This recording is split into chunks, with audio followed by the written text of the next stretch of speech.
Ladies and gentlemen, boys and girls of all shapes and sizes, welcome to the Sound Room Cafe in Hanover, Pennsylvania, the home of fresh chips, hot wieners, and now the home of local entertainment. I am your MC, Joe Parsons, and now let's welcome to the stage the country's own certified forensic humorist. Please put your hands together and make some noise for G.D. Fenderson.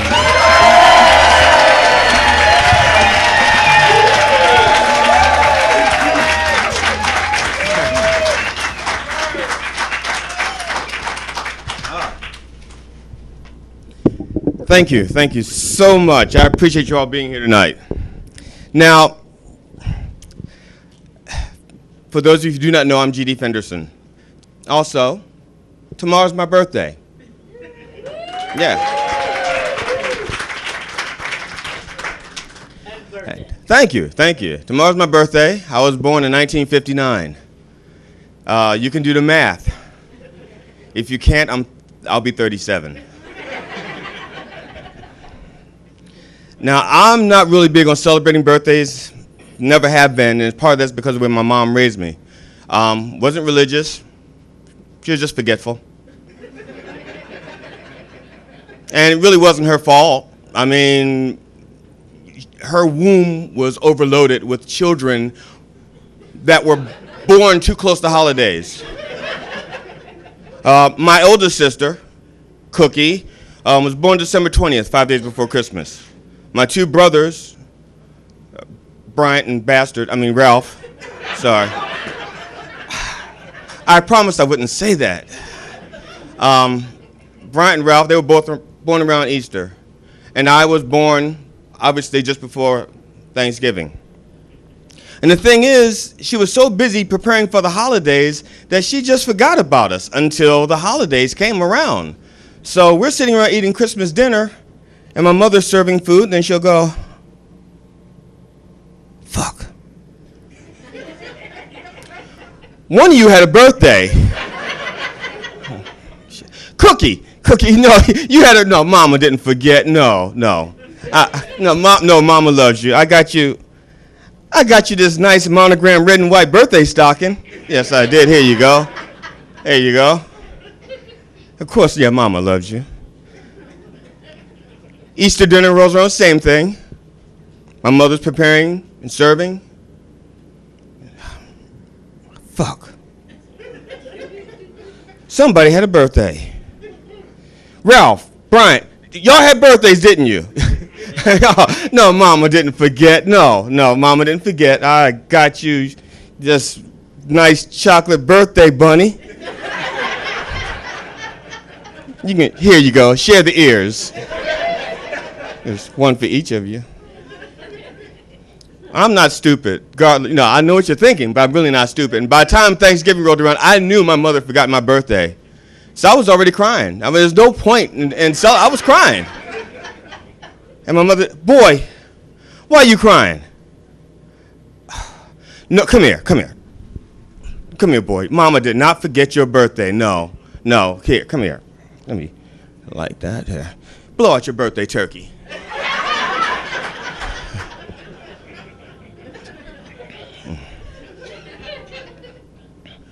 Now, my wife and I recently acquired 2 kittens, or to put it in the popular political vernacular, we grabbed some pussies.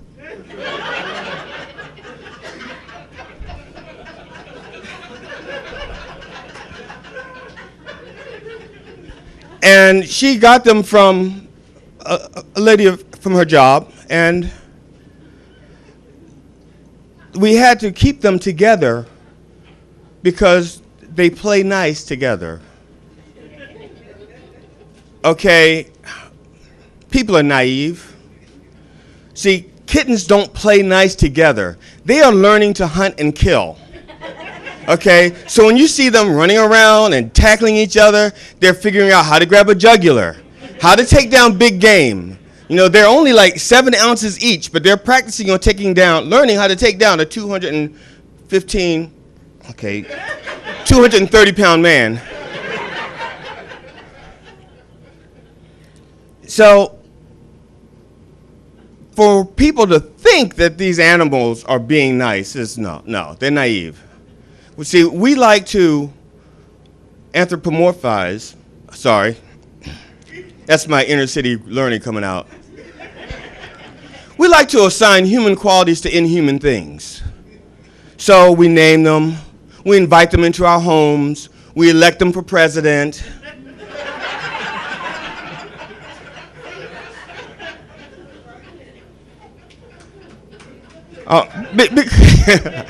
Because we don't know any better. We want to see the best in something or see something else other than what it is. That's fine. But we have to learn to name these little bastards. And also, before they even stepped 1 foot into our house, we're in the hole for like $400. We're buying kitty litter, toys, shots, you name it, carriers. We were buying it. My wife and I have been together for 13 years. That is the most we've ever spent on pussy accessories.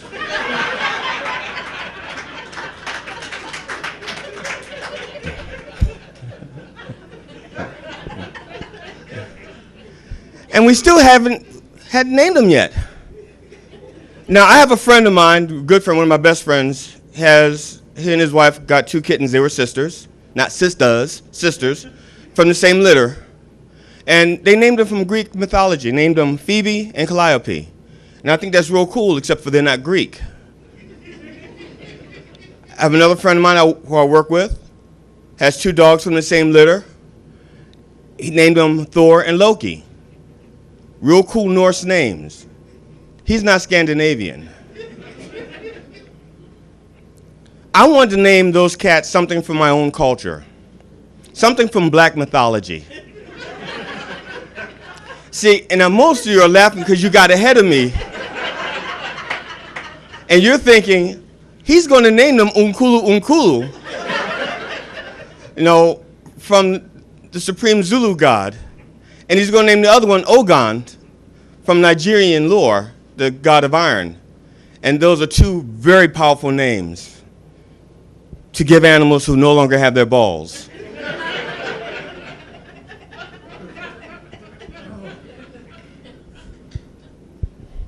So I wanted to name them something from contemporary black mythology.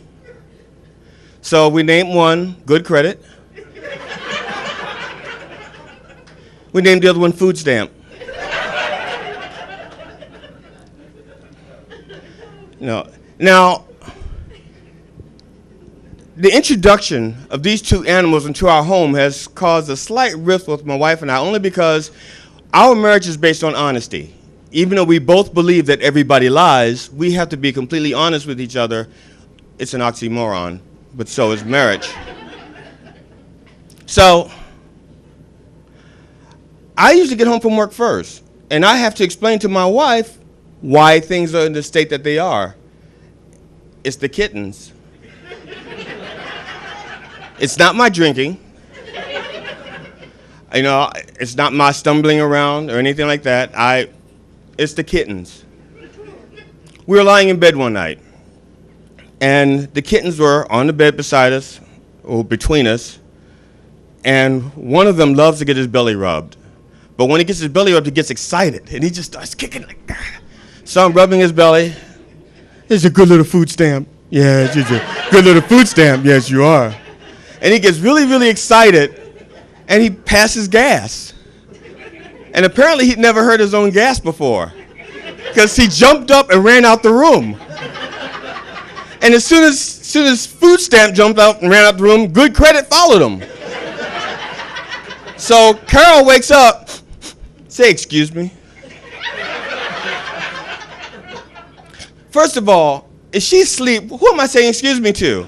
Am I supposed to wake her up? Honey, what do you want? I farted. Excuse me. Go back to sleep.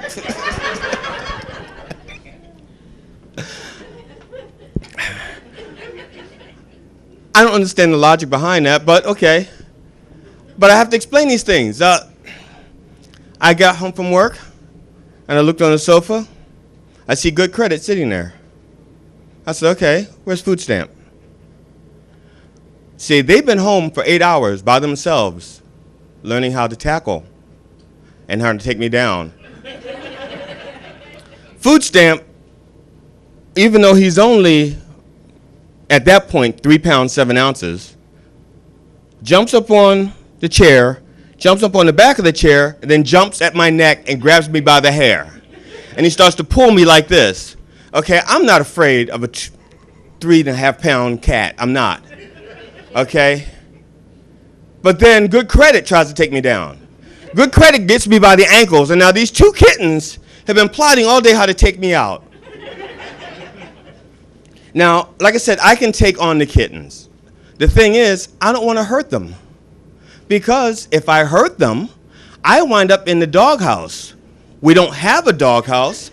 I have to spend $400 more to find a doghouse that will accommodate a dog 35 pounds. Now, in our home, we do not shut the bathroom door. There's no need to. We have this understanding. We pretend that there's privacy. We pretend we don't smell anything. We pretend we don't hear anything. We just walk by the bathroom. The other one's doing the business. Hey, baby, hey. That's it. Now, the other day, I'm in the bathroom. Okay. First of all, this is not to scale. I only have 1 hole. This has 5. I'm in the bathroom, trying to mentally solving the crossword puzzle that we have on the back of the toilet. In walks Good Credit. And he sees me going. And then Food Stamp flanks me on the other side. He flanks my crank. Comes right on over here. And then they decide that there's something moving. It must be a toy. Have you ever seen that commercial where there's a little kid going, uh-oh, no, we have a situation. They jumped for my junk.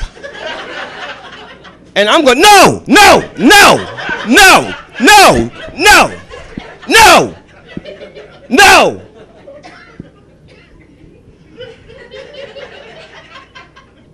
Glenn, how did piss get all over the bathroom?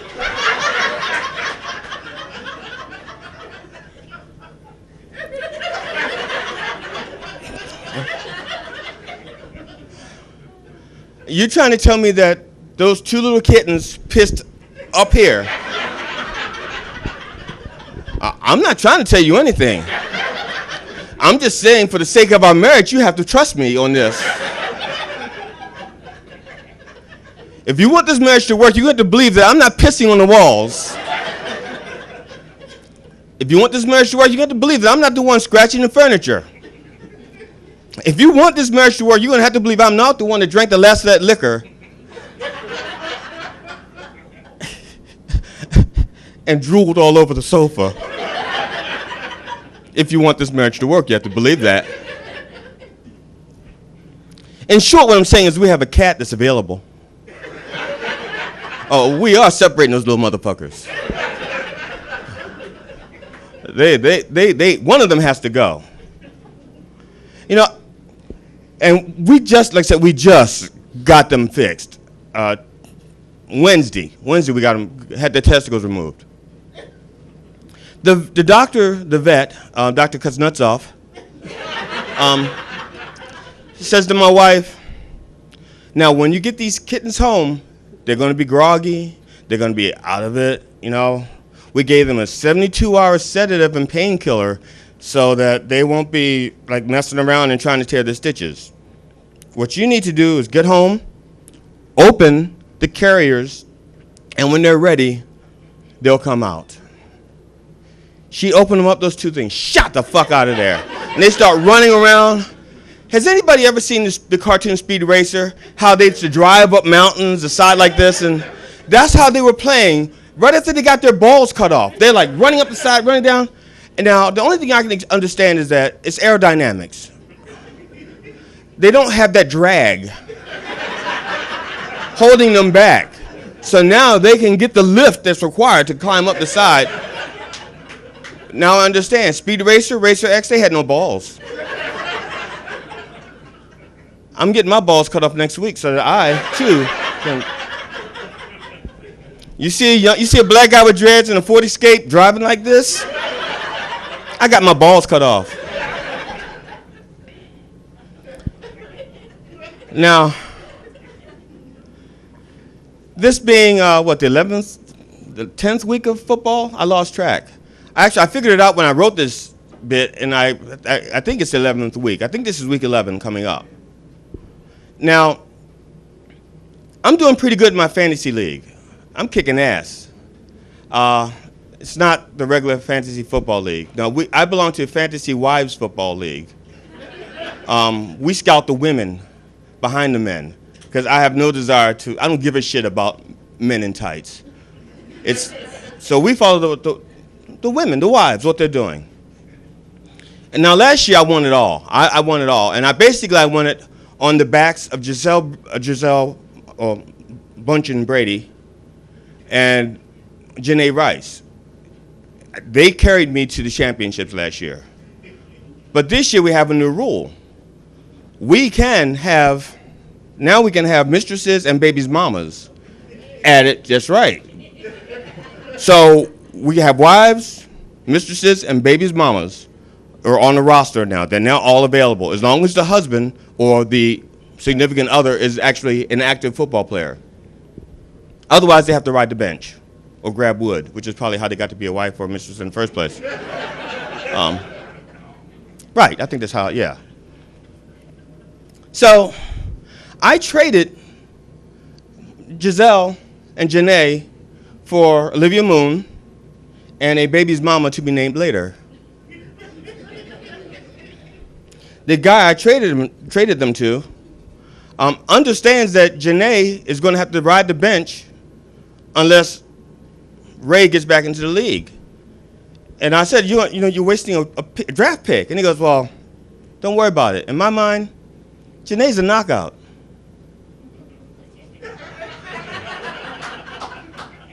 And when it comes to loyalty, you can't beat her.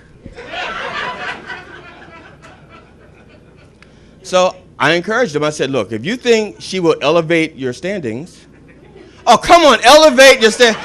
Come on, that's the crucial part of this thing. God bless. Now, I'm a football fan, less so now than I used to be, and a lot of it's the off-field shenanigans. Now, to be honest, technically speaking, and literally speaking, abuse by NFL players of spouse and children is below the national average. It is. It's below. They beat ass less than the general public. We just know about it more because cameras follow them around and don't follow us around. That's it. So we hear about, Adrian Peterson beating his son but can't beat the Packers. We hear about, Aaron Hernandez. Used to be a famous tight end, number 81. Now he's a tight end taking one. That's right. Or Eli Manning, who can't hit his kid because his kid is open. I'm sorry, that deserves a bigger applause than that. I fucking love that joke. Okay, I fucking love that joke. I fucking love it. And the only reason why I did that joke, did all the other shit so I could say that, because I wasn't even going to talk about that. This is actually, this part, it says right here, female coaches. I'm supposed to be talking about female coaches. Now, the NFL has Sarah Thomas. She was referee all of last season. No controversies, which is a good thing. See, that's what you want. You don't want to be the first of something and fuck up. That's it. I mean, that's your only job is to be not to be talked about. If Obama really had fucked up, we wouldn't be getting another colored president. Orange, but he's colored.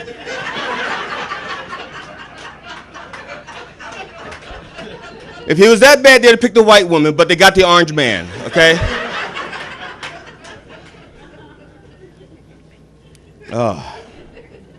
So Sarah Thomas did a good job. See, not like, oh, let's say Ed Hockley, who really pisses me off. And I'm still pissed at him from something he called 2 years ago. I think you probably remember when Detroit was like going like, they were trying to go 0-20, but there's only 16 games in the season. Megatron had this beautiful catch in the end zone. He had 2 feet in, 2 hands on the ball, stopped for pictures, and they said no catch. Okay, I had money on that. And my mama's dentures were riding on that game. Because the one she had did not fit real well. We got them from a guy in the van who knew a guy who knew a guy who made Legos. But when she wasn't using her teeth, we made some badass toys. No, but it's frustrating because you're watching a game with your mother, and she took her teeth out because it hurts, but she's not eating the chips, she's just sucking the flavor off and putting them back in the bowl. You don't know how fucking frustrating it is. You put a chip and all the flavor's gone. That's Ed Hockley. Fucking Ed Hockley. So now the Bills have a female coach, but she's what? The coach in charge of special teams, coordinated something. I don't even know what the fuck she does. I don't know. But as long as she doesn't fuck up, she should be good. But my point is, why stop there? Women should be head coaches. I mean, that's it. I mean, plain simple, women should be head coaches. And I don't think somebody's like a stay going, he said head coach. No. I mean, like in charge of the team. Because, keep up with me. There was no PowerPoint at the end of this thing to explain the jokes, okay? If you don't get it tonight, you're gonna have to buy the DVD and then go play it real slow. Say, oh.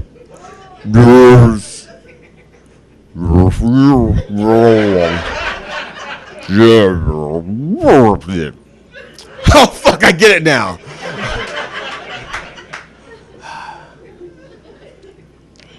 So, but most of these players, when they were kids, they were taken to games by their moms. I mean, that's who did it. That's who invested all the time. The moms, they cleaned the uniforms. The moms, they're the ones that made them get to practice on time. The moms are the ones that helped them study the playbook. The moms are the ones that made sure they got the good steroids and not the ones from the people who sold my mama her dentures. See, moms, they're the ones. The moms are like the glue that holds Little League football together. Okay, they're the ones that are out there cheering. They're the ones like, first of all, I have no grudge that my mother cheered louder for my nephew than she did for me. No problem. Because, for one, he played football. I was on the debate team. And it's really hard to get really excited over some point I made. Like, that's right, boy! You tell him about the Emancipation Proclamation. Yeah! It doesn't work. You tell him about Brown versus the Board of Education. Yay. No, she got excited for my nephew, though. She'd be up there yelling, "You get him, Mark! You get him! You rip off his head and shit down his neck!" It's like, Mom. What? What are you talking about? And my mom's being escorted off the field. You hurt my arm. I did not call the referee a pussy. He's much too sensitive to be a pussy. He's a scrotum. That's what he is. And you're pretty strong for a rent-a-cop. You single? I'm a widow, you know. It's just the moms that did all these for the kids. You know, now think about this, back at the Baltimore riots. You have all these police officers in all this riot gear and tear gas and pellets and shields. And there's this little knucklehead out there acting up. And who went out there and grabbed that little son of a bitch by the ear? Toya Graham. Yeah, Toya Graham went out there like, no, that's not my son. Oh, shit. Hope no. You take my earrings, and I'm going to need that shoe because I'm going to hit him with something. And she went and got him. She needs to be a head coach. She needs to be a head coach. When those players get out there and start acting a fool and start like Ndamukong Suh, kicking the player, stomping another quarterback, cleaning off his cleats. I wasn't stomping him. I was just cleaning off my cleats. I thought I stepped in Dookie. Toya Graham, take care of his ass. You know, and women being head coaches, it makes sense. I mean, they're the disciplinarian quite often. So they have mastered the timeout. They have mastered the timeout. Okay, fine. That wasn't all that funny. It will be in 2 more beers. Robbie, get them some more beer, and I'll do that joke in about 5 minutes. I'll do it again. Now, the other important thing about women being head coaches, it's like toward the end of a game, you know, the Patriots are beating another team by 40 points, and there's like 3 minutes left in the game, and Tom Brady won't come out. Bill Belichick is going, Tom. Brady. And Tom's going, no, I can't hear. He's got headphones in his helmet, and you can't hear Belichick saying, Tom, I need you to come out so Garofalo can play or Bristol can play. No, it's not happening. But let that be a woman.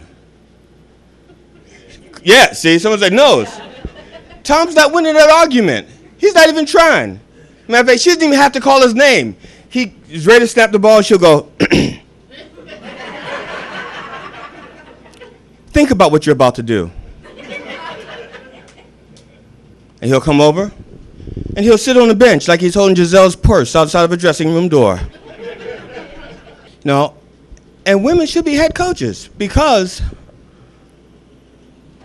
when a player has done his very best to try to get a first down and he doesn't make it, a woman knows just the right thing to say to a man that comes up a few inches short.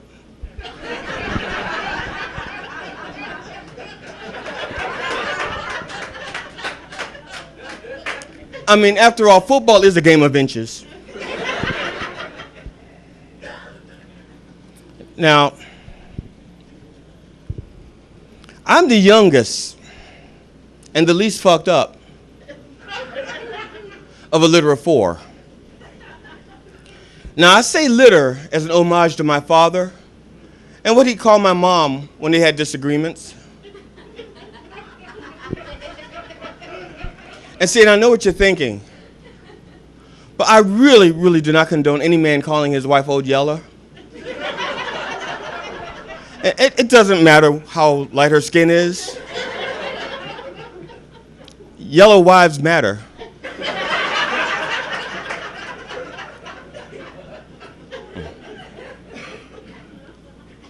I say, but my mom, she believed in magic. But she believed in the magic of 3 little words, I'm your mother. And she thought saying those 3 little words just made everything better. No matter what your problem was, everything was just better because I'm your mother. So when the rest of the litter was teasing me, calling me ugly, adopted,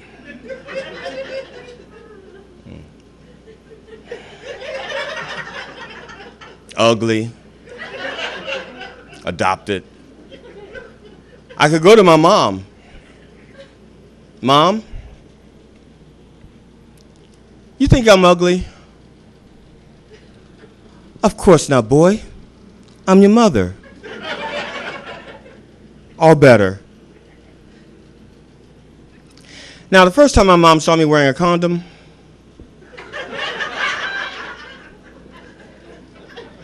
okay. All right.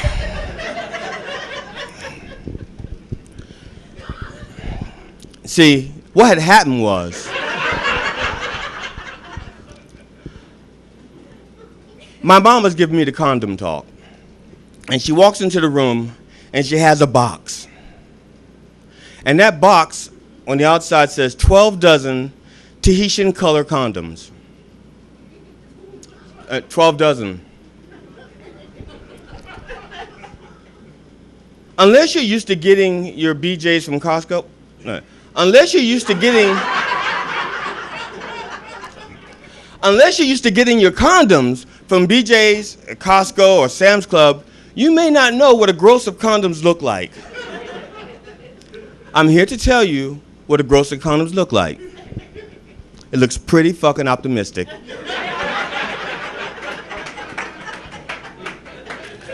I was hiding condoms everywhere I thought one day I might have sex.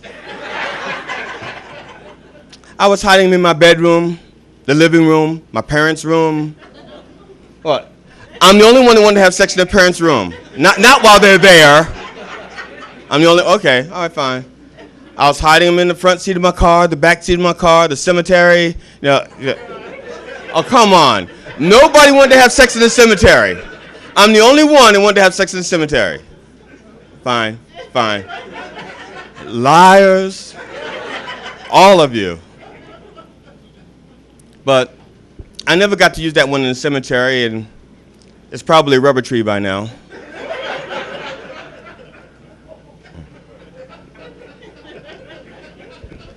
But when my mom gave us that talk, well, gave me the talk, I don't think she talked to my brother because he had a kid outside of wedlock. At least one.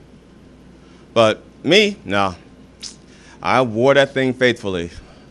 So, because my mom said to me, she goes, condoms help prevent disease. They help prevent pregnancy. They only work when you use them. Don't reuse your condoms. Wait a minute. Don't reuse your needles. Okay, that's the drug issue. Okay, that's the drug one. I guess it works for condoms. But at any rate, and then she says, you're not bringing any babies in this house. So you better wear them every single time you have sex, and don't make me check. You know I will, I'm your mother.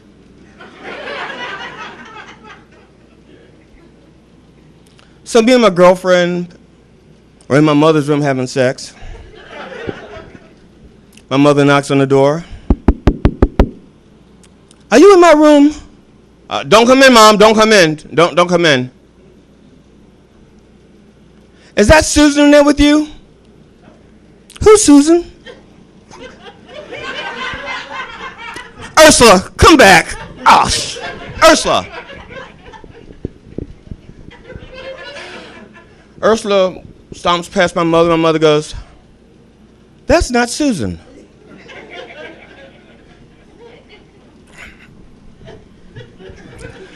No, ma'am. That's not Susan. Susan and I broke up because she wasn't caring. Remember? At that point, my mother sees me wearing a condom. Now, that's not a Kodak moment. For you young people, Instagram. A Kodak moment is baby's first tooth, baby's first step, baby's first birthday party. But if you're wearing a condom properly, that stops all those other baby firsts. But my mother sees that I'm uncomfortable, and she says, blue, looks good on you.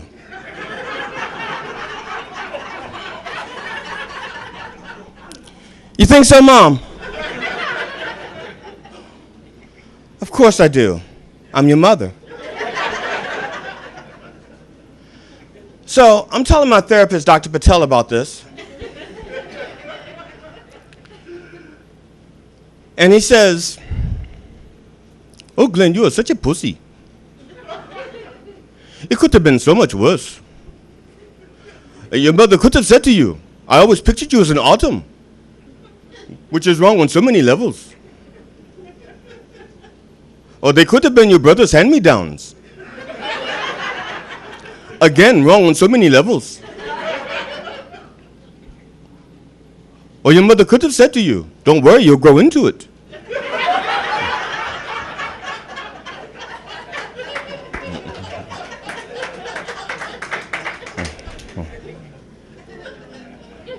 Now, about a month ago, my family was auditioning to be on Family Feud. Now, when we got there, this auditorium, there was about 300 people, roughly 50 families there. And a lot of kids, probably hoping to meet their fathers. Wait a minute, that's a different Family Feud, that's Murray. But we're auditioning, and one of the things about the Family Feud, if you've ever watched, you notice that no matter what ridiculous shit someone says, good answer, yeah, good answer, good job, good answer. You're probably thinking they're retarded, but they're not. They tell you, this is your family. No matter what happens on the show, when you go home, that's your family. They're still your family. You can hate them if you want to. You can be embarrassed by them, but they're your family. So you just applaud them and say, good answer. If it was an HBO show, name a tree that does not give shade. Family tree. Good answer. Good answer. Name a tree that does not give shade. A money tree. Good answer. Good answer.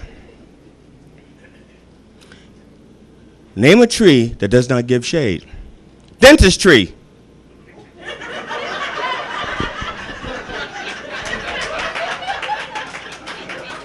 Now, on HBO, what the fuck is... Somebody get Nana the fuck out of here. I told you, don't bring Nana. She's senile. She just blurts shit out. She just sits there in the kitchen going, he says he's black, but he don't like macaroni and cheese. What kind of fuck is that? You can't have Nana. And you can't have anybody who just gave up cigarettes or gave up drugs or just gave up meat and they're vegan because they're obnoxious, they're going through withdrawals, and they don't make sense either. Name a tree that does not give shade. Cunt tree.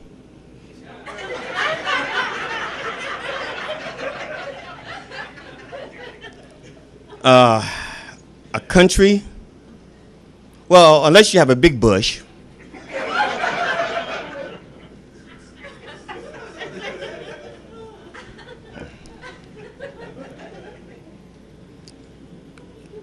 Now, I'm going to switch just a little bit because I have no transition for this. I don't. I just have a list and I'm sticking to it. Our brothers and sisters in South Dakota are having a problem. The Native Americans up there are having a shitstorm up there, trying to prevent a pipeline from going through their sacred lands and polluting their water. Now, before DNA tests, every last one of us was part Cherokee. I know it. I know it. Before DNA, I'm part Cherokee. I'm 3/4 Cherokee. Or 1/4 Cherokee. Even my brother told us that we were part Cherokee and part Apache. We were so many parts that we were like 110% Native American. But they need our support because it's their sacred lands. You know, I mean, they turned to President Obama, who was adopted by the Black Eagle Clan. And in fact, his clan name, and it's odd to think that he has a clan name, but President Obama's clan name is one who helps people throughout the land. That's his legitimate Indian name. But just in case, they gave Hillary and Trump Native American names too, because they didn't know who was going to win. Hillary's name was Duck with 3 eyes.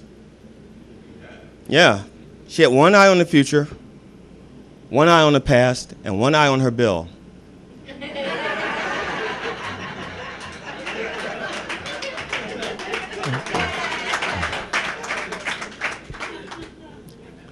And Trump's Native American name was Walking Vulture because he was too full of shit to fly.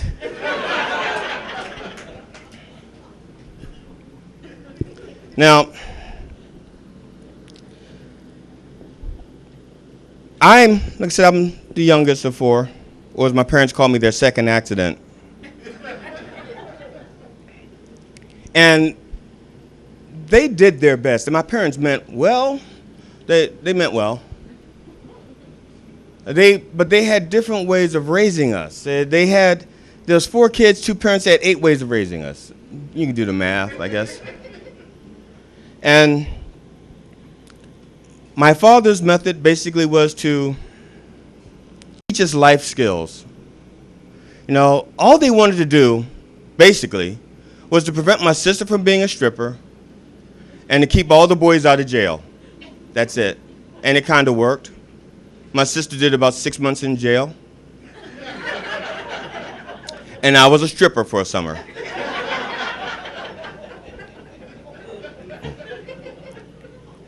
Now, my father wanted us to have useful skills. You know, he wanted me to know how to do laundry, to iron, cook, clean, sew. Because he said, you're an ugly child, no woman's going to want you. And you think I'm joking, that's what he said. But he also taught me something even better. He taught me how to behave at a traffic stop and to save my alphabet under pressure. That's a useful skill. So if you're driving along, I came to a sobriety checkpoint. And the police officer stops me, of course, because it's a sobriety checkpoint. It's not profiling. They stopped everybody on that road that night. And he says, have you been drinking? I said, yes, sir, I have. You know why? It's not illegal to drink and drive. You can drink and drive, you just can't be under the influence. I know he smells the alcohol in my breath. I'm not going to treat him like he's stupid. That would just piss him off. So, yes, I have been drinking. My last beer was at 11 o'clock. It's now 2:30. And that was all true. My last beer was at 11 o'clock. My last screwdriver was at 2:15. But you don't lie to the police. So, he says, can you say your alphabet for me? Yeah, A, B, C, D, Z. Can you say them backwards? Yeah, silence. You know why? You know why police ask you to say things like that? I'm going to get out the car for a second. The police ask you to do stupid stuff like that because they don't care if you can do it or not.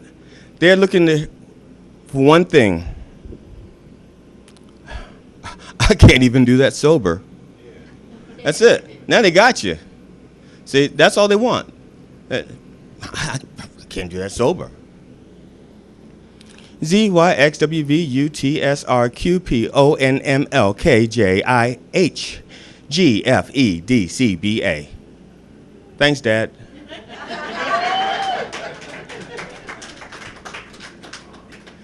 Now, I'm going to get back in the car before I get shot. Now, see, the thing with the shootings, all this stuff,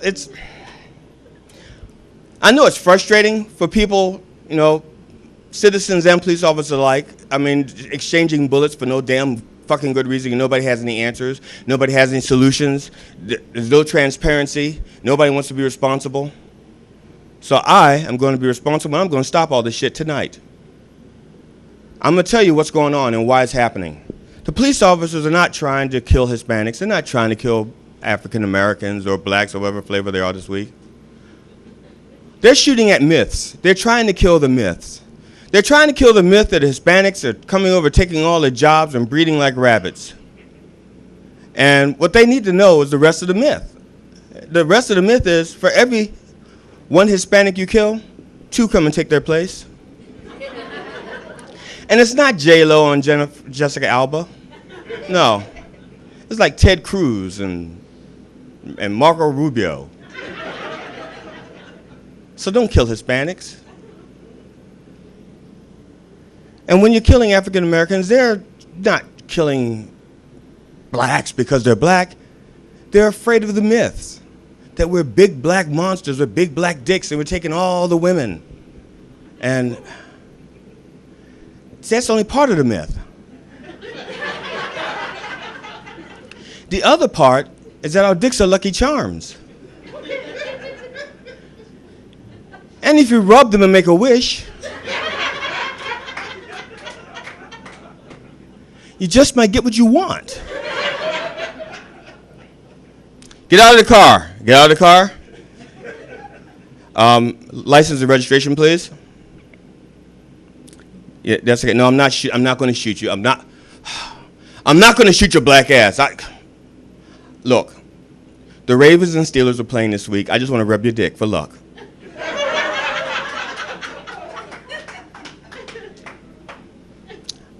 I think that would solve the problem.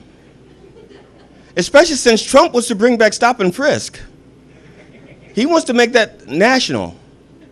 And I think if it becomes national, stop and frisk takes on a whole new meaning. Because now, when they stop African American men for no damn good reason, they may just enjoy it anyway. As a matter of fact, they may just start carrying things to be searched, walking funny just to be searched. Like, you gonna search me? That's not fucked up enough? How about this? Whitey, whitey, whitey! You gonna search me now? Sir, come on. Kill the cops! Fuck the pigs! Okay.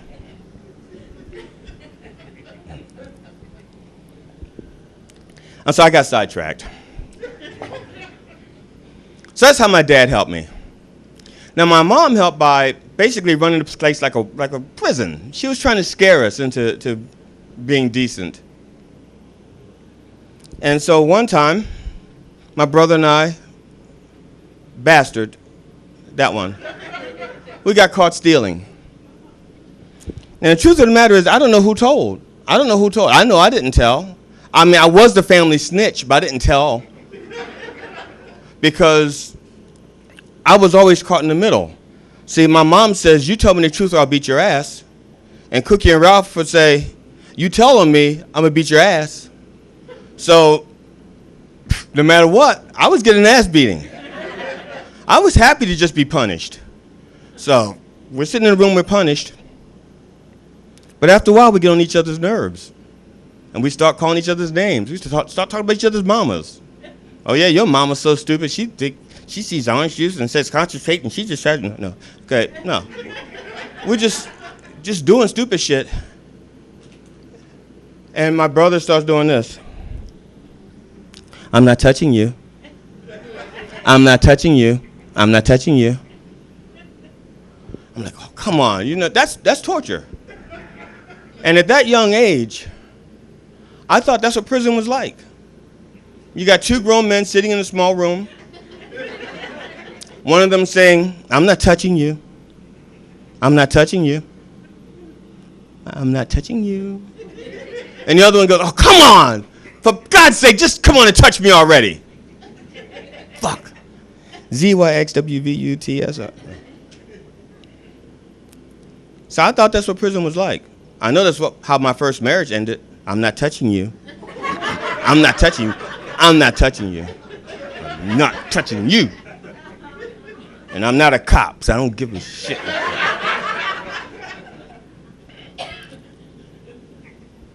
So he called me a name. He called me an MF, only he said the word. So I'm telling. Now I'm telling. Damn right I'm telling, because that's my entertainment, watching him get his ass beat. And that's going to carry me the whole weekend, watching him get his ass beat. And I'll be happy to be punished. Ma, Ralph called me a motherfucker. He what? He called me a motherfucker. Ralph is gonna get it. Ralph is gonna get it. Ralph is gonna get it. And seeing the fun part is trying to figure what she's gonna beat him with. Yeah. See, my mom was known for hitting us with anything that was inanimate. And almost anything that wasn't. She beat my sister with a cat once. Oh yeah. They were arguing, I don't remember about what. Let's just say over who my father was. I don't know. And I'm just saying for the sake of argument because I can't remember. And they're arguing back and forth. They're in each other's faces and yelling and stuff. And the cat walks in and he starts purring real loud because he wants the violence to stop. Stop, please stop. And my mother grabbed the cat by the tail and threw it. Like, what the fuck did I do wrong?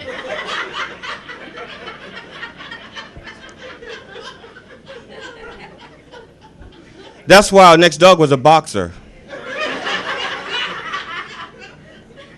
No tail. But we didn't cut his balls off.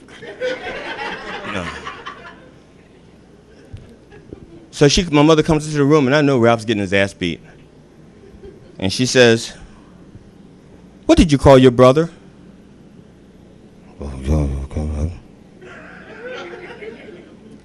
"What did you call your brother?"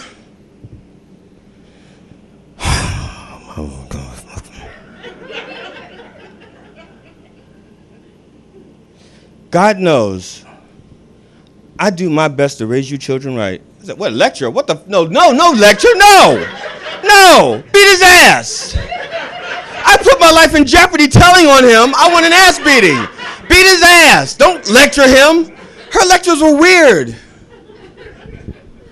My mom gave weird lectures like, your dad and I don't always get along, but you have to respect a man who can rip a Magnum. No, you don't. And you don't have to tell your children about it.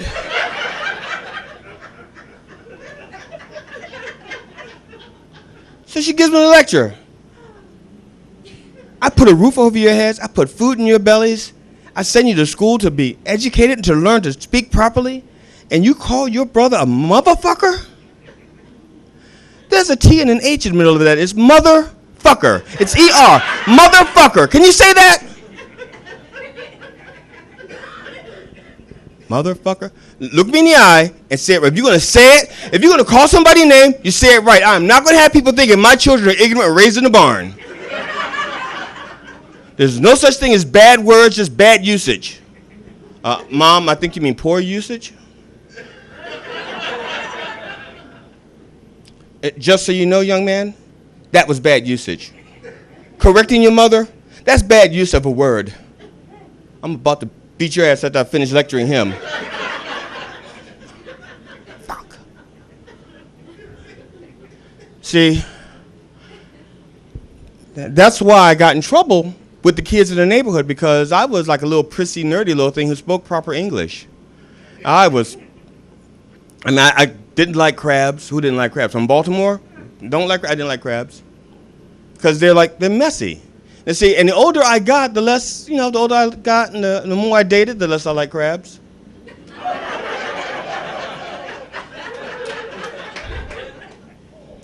And it's, just do the math.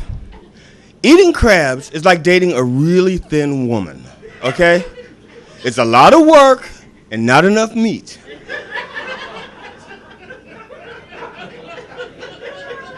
I'm not saying I haven't eaten a few crabs in my day. I'm just saying it's a lot of work. But because I spoke proper English, I got teased a lot. And I got accused of not being black enough. And that kind of hurt sometimes. I mean, I had a girl break up with me because I wasn't black enough. She was Chinese. She was Chinese, and I said, Rita,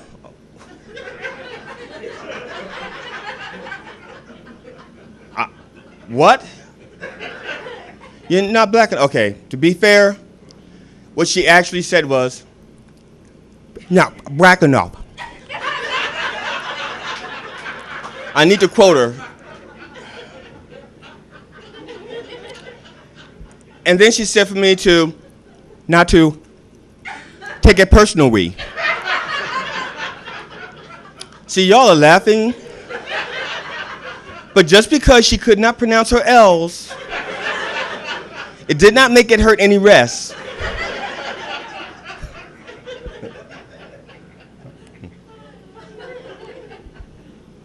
It didn't help. I was prim and proper and unattractive. I'm not saying that I was hideous, but I'm pretty sure after I was born, my first word was Aflac. I'm pretty sure. You know, it's kind of rough. People look at your baby pictures, oh, look at those fat little cheeks, those pretty little lips, look just like a duck. And it's not great to see most of your baby pictures are by the pond. Or to find out that your mother had to stop your brothers and sisters from throwing you around because you're never going to fly.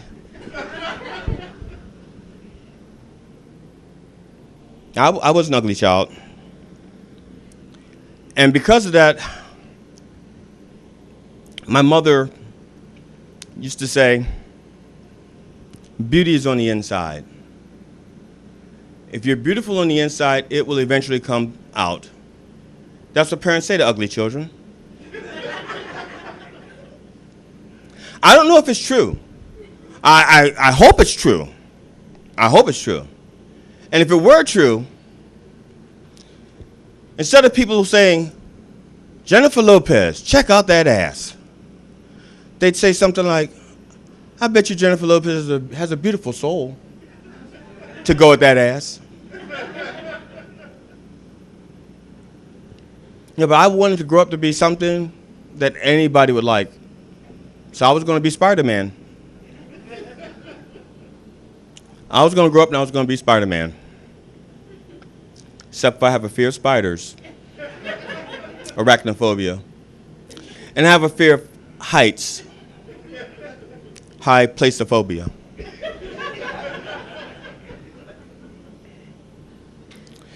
So I said, okay, fine.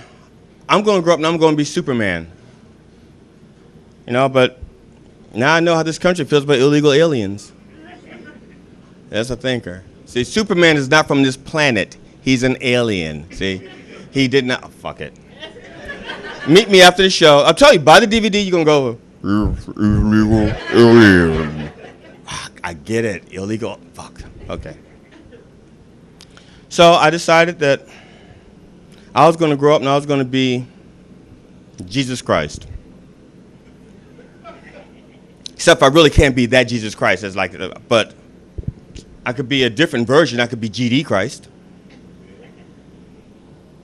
Of course, I'd be a little angrier, a little more militant.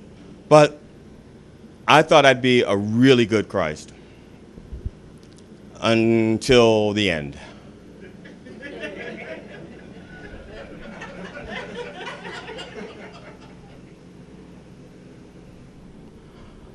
Oh, no, you guys fucked up now. Oh, no, you really fucked up. You have no idea who you... No, I have an army. I have a devoted following. Hey, Judas. Judas. He what? For how much? 30 pieces of silver, Judas? You kissed me for 30 pieces of silver? How about I give you 50 pieces and you just blow me? What? Don't tell me to...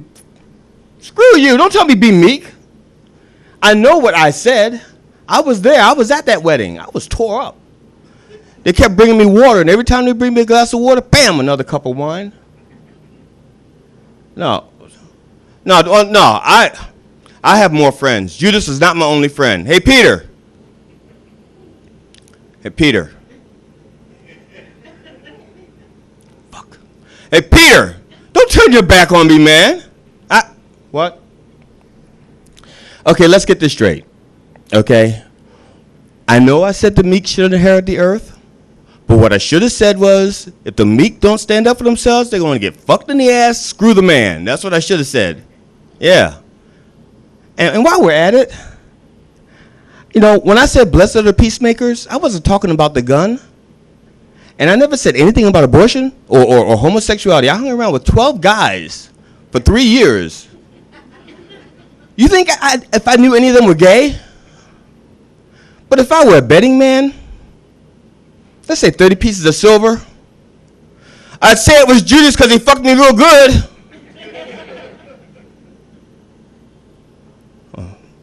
What? No, look, if you want to honor me,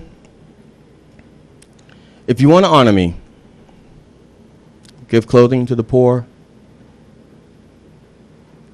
and teach rabbits to hop around with colored eggs. I'm sorry, African American eggs. Mary. No, the other Mary. No, the other Mary. Me, H. Christ. Mags. Hey, boo. What's up, girl? You still mad? What? Fuck. Yeah, last week was her birthday, and I went fishing with the guys. I forgot all about it. You're going to have to forgive me, because I'm not coming back until you do. I guess it's going to be a while then. Now, being a GD Christ and a comedian, I have to work the room.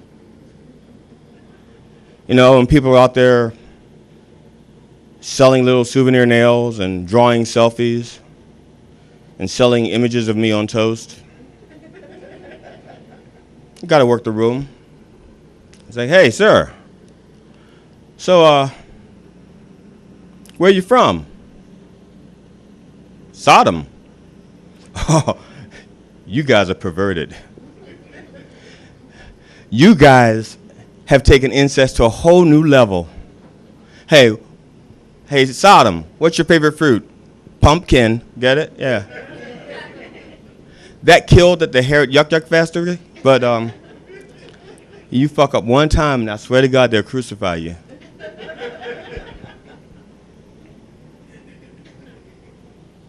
It's like, hey, ma'am, no, don't drink that. No, that's Bill Cosbicus. You will wake up groggy with a dark, mysterious figure standing over your bed saying, I'm an angel of the Lord. Isn't that right, Mom? I'm sorry, Joseph, I thought you knew.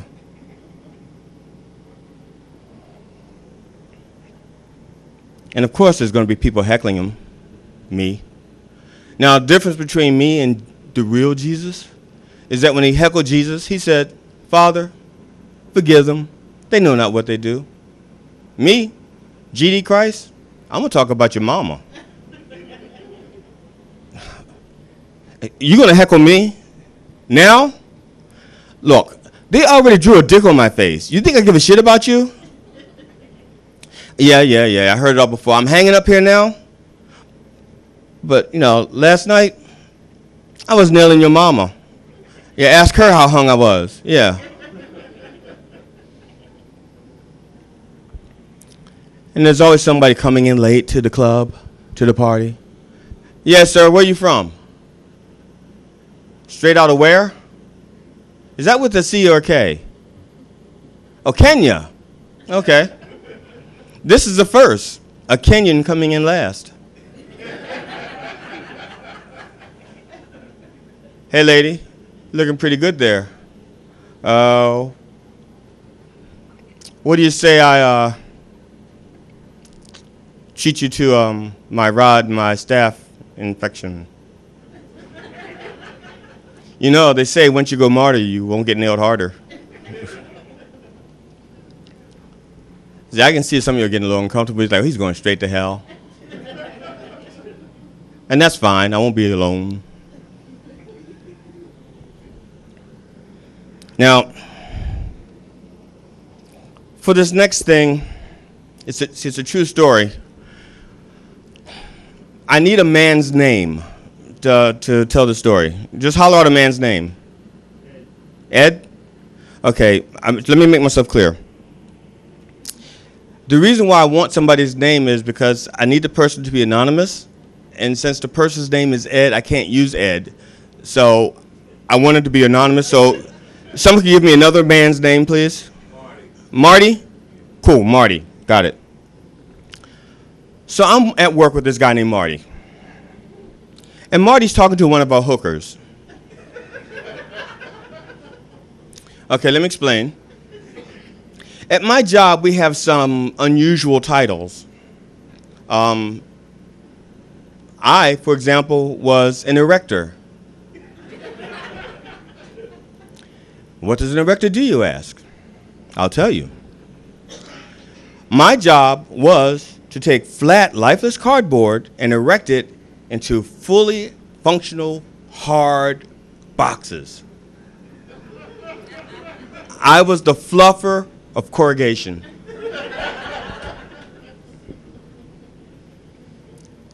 So when Marty says to the hooker, "What are you doing?" Everybody knows what the hooker does. The hooker takes good boxes and put them on a line, put them on hooks for everybody else to use, and she takes old boxes and throws them in a compactor. You know, hooker shit. What every hooker does. So she doesn't feel like explaining to Marty what it is she's doing because everybody knows what the hooker does. So when Marty says, "What are you doing?" she says, "I'm watching over the erectors to make sure they're doing their job properly." Marty says, "I can do that better than you because I literally have eyes in the back of my head."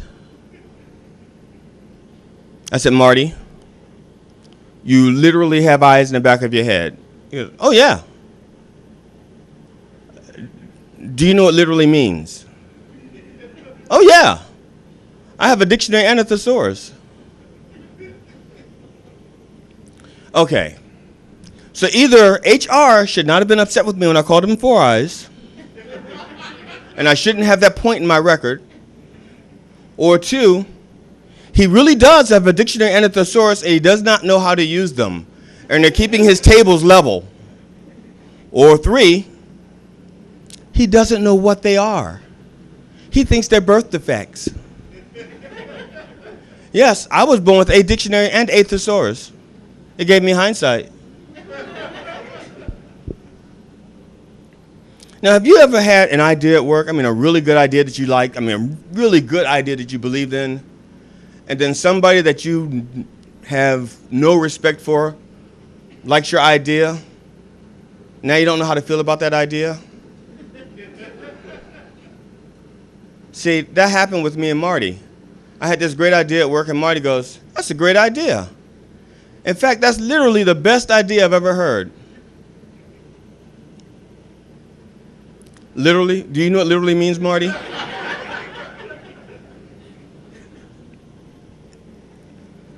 So I have this idea and this feeling that I don't know what to do with, because I thought it was a great idea until Marty thought it was a good idea also. So I had to come up with a word for this feeling. So I did. Grande idée, mauvais allié. It's French. It literally means great idea, bad ally. Grande idée, mauvais allié. Now, the reason why I chose French is because French makes everything sound so much better, much more sophisticated.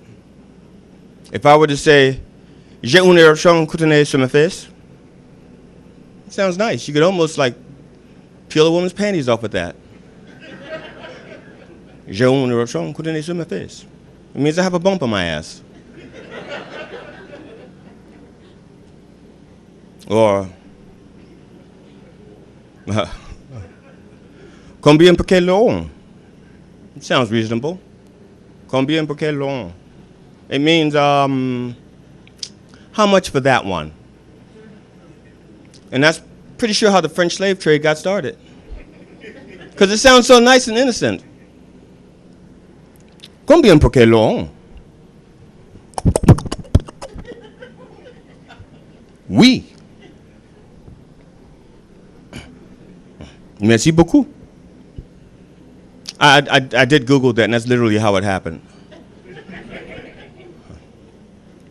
And I also use French because we've already using so much French in our language. It's part of our lexicon. If I were to say, "C'est la vie," everybody knows that's life. If I were to say, "C'est la guerre," everybody knows that's war. If I said, "Voulez-vous coucher avec moi ce soir?" See, everybody knows Netflix and chill.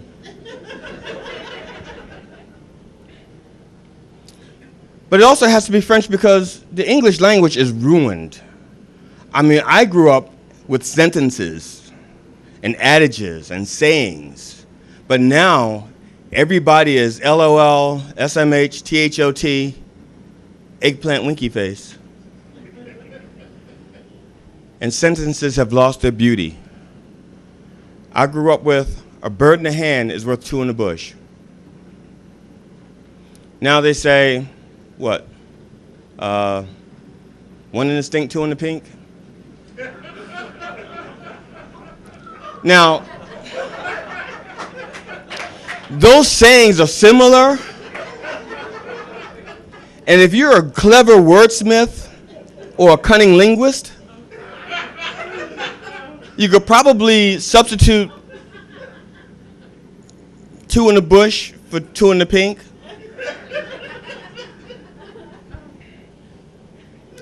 I grew up with a penny saved is a penny earned. That meant something. See, now they say, I'm not saying she's a gold digger, but she ain't messing with no broke. Now, see, diction and grammar aside, what are we teaching our children? That pennies don't matter? That brown change doesn't matter? All change matters.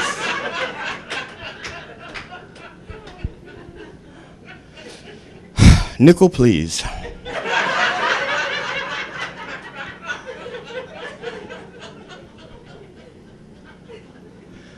I grew up with kill two birds with one stone.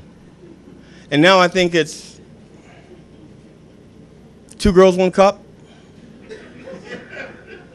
Now, to be honest, I've never seen the video. People have tried to show it to me. And if I see it, I have to change my joke. So I refuse to watch that video. So in my mind, it is still a treatise on economics and the point of diminishing returns, in my mind. I could be wrong. I've never seen the video. So when I was in the 5th grade, there was this girl I liked. We'll call her Marty. We were the last two in a spelling bee. And I know, why am I giving you a math problem for a spelling bee? I'm sorry. We were the last two in a spelling bee. And I really liked her. So I let her win, because I thought if she won, she'd be happy. Now, my word was Hanenput. I know what that word is, and I can spell it still to this day, even though there's no use in the English language for Hanenput. I'm waiting for a chance to use it in a sentence, which is why I wrote this joke. Okay, a Hanenput is a South African word. It means honeypot. It's a derivative of a little white grape. It's a honeypot grape. They call it a Hanenput. I misspelled it then, on purpose, so that she would like me. She wins, and after school, I say, Marty, congratulations. May I walk you home from school? No. You're a loser.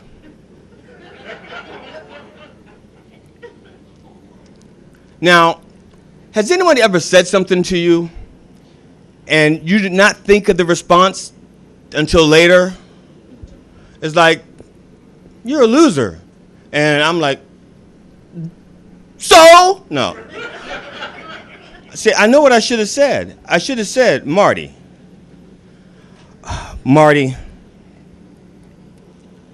you're so beautiful. And because you're so beautiful, I was under your spell, and therefore, I forgot how to spell. That's beautiful, isn't it? Yeah, it's beautiful for a 5th grader. Except for I was 28 when I thought of that. Yeah. Instead, what I said was, I let you win. And so she says, you're a loser and you're stupid. So for the rest of the school year, I had to sit across from Marty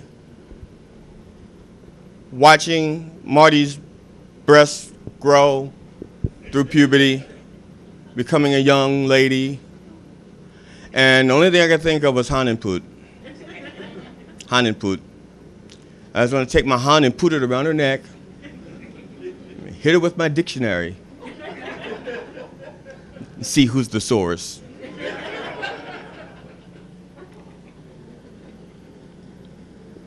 You know, the French have a word for that, not thinking of something until after the moment's over. It's l'esprit de l'escalier, the spirit of the staircase. Doesn't matter what it means. You'll forget before you go home. You won't even remember any of the French I just taught you tonight. You'll go, the only thing you'll remember is voulez-vous coucher avec moi ce soir, and that's because Patti LaBelle taught you. If it weren't for Patty, you wouldn't even know that. I was doing comedy in Florida, and I had to follow this comedian. I didn't have to follow him. I volunteered. What happened was the host says to me, GD, you mind if you go on a little bit later? This next comedian, I want to put him up because he has to return his costume. Sure, I didn't want to be a dick. So I let him go. So the guy comes to the stage, he's dressed as a dick. From head to toe, from head to shaft to testicles. He's dressed as a dick. And for 12 minutes, he told bad dick jokes. Limp dick jokes.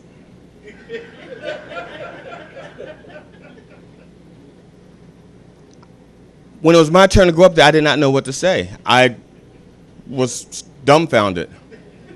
So I just went up and I did my 15 minutes. I just went, wow. On the way home, about 30 minutes into the drive, I said to my wife, damn it! What? I know what I should have said now. I should have said, I've always been accused of being led around by my dick, but it's the first time I've ever followed one.